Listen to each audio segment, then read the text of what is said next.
globalisasi. Apa sih pengertian globalisasi itu?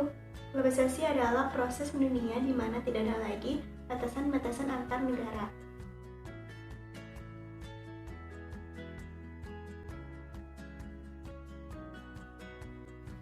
Ada juga pengertian dari globalisasi ekonomi.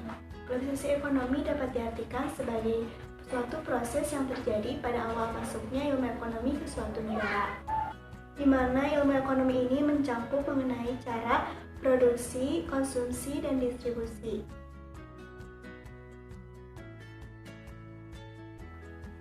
Dan adapun dampak-dampak dari globalisasi di bidang ekonomi. Dampak positif dari globalisasi di bidang ekonomi yaitu 1.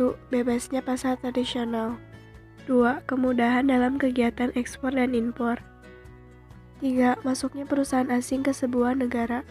4. Terciptanya bisnis e-commerce. 5. Meningkatnya sektor pariwisata. Dampak negatif dari globalisasi di bidang ekonomi Yaitu 1. Terhambatnya pertumbuhan industri lokal.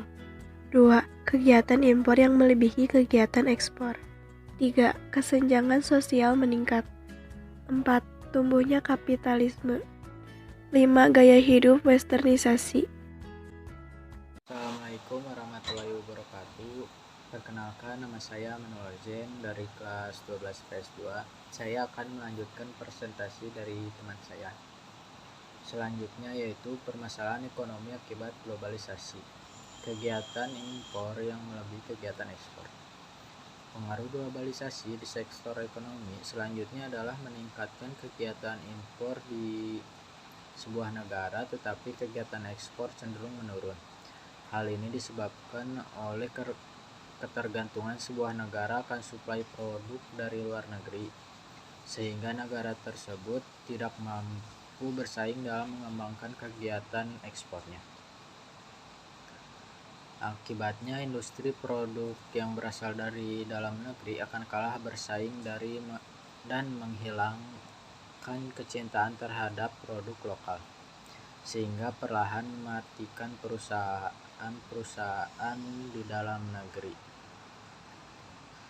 Selain itu, kecenderungan terhadap impor produk dari luar negeri yang berlebihan akan berdampak buruk pada neraca pembayaran di sebuah negara.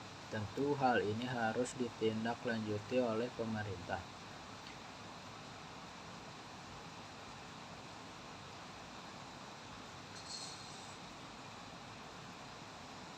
Pemerintah negara setempat dengan mengurangi kegiatan impor dan menekankan kegiatan ekspor, sehingga neraca pembayaran di negara tersebut menjadi stabil dan produksi barang atau jasa yang berasal dari industri lokal bisa berkembang.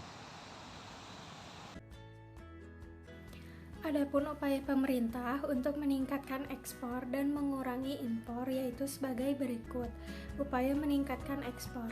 1. Menambah keberagaman produk ekspor. Dengan memperbanyak macam dan jenis barang yang diekspor, maka importir akan menjadi lebih banyak juga. Sebab semakin banyak komoditas yang dimiliki, semakin banyak juga jangkauan pasar di luar negeri. 2. Mengadakan perjanjian internasional. Perjanjian internasional yang dapat menguntungkan perekonomian domestik juga dapat dilakukan oleh pemerintah. Perjanjian bisa berbentuk bilateral, regional, dan multilateral. 3. Promosi dagang ke luar negeri. Pemerintah dapat membantu para pelaku ekspor untuk memasarkan produk mereka ke luar negeri agar produk mereka lebih bisa dikenal. Upaya mengurangi impor. Kebijakan untuk mengurangi impor bisa dilakukan dengan memberikan pajak bea masuk yang tinggi, membatasi masuknya barang impor dengan memberikan kuota impor, membatasi barang impor dengan pengendalian devisa, mendorong produsen dalam negeri untuk membuat produk substitusi impor. Sekian yang dapat kelompok kami sampaikan. Mohon maaf bila ada kekurangan dan salah kata. Wassalamualaikum warahmatullahi wabarakatuh.